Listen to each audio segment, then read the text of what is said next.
It's cold and dark outside, possibly even raining. You don't want to leave the house.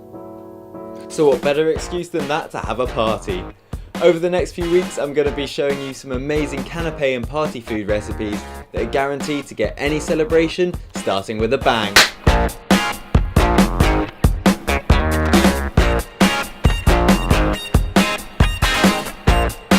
Hi, Ashley here and welcome to Funky Fresh Food. Today's recipe is based on what is a firm Christmas favourite of my household, brie and cranberry parcels.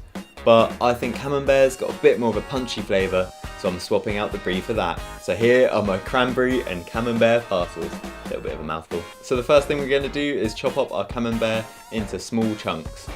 Next we're going to get a sheet of filo pastry and lay it down on our chopping board.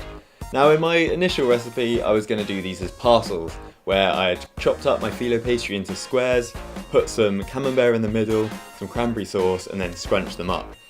But these kept resulting in holes everywhere, and when I put them in the oven, the Camembert spread out everywhere.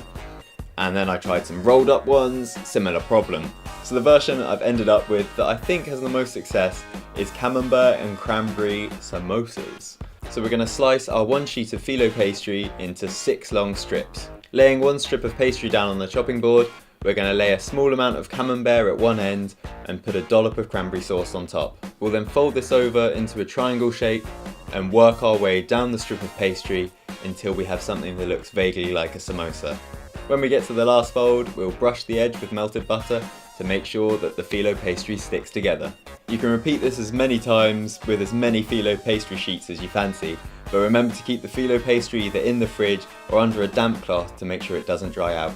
Once you have all your Camembert and cranberry samosas assembled, lay them out on a baking tray and pop them in the oven at 200 degrees C for 10 minutes. By now you should have crispy pastry on the outside, and if you're lucky, you won't have too much cheese that's leaked out onto the baking tray.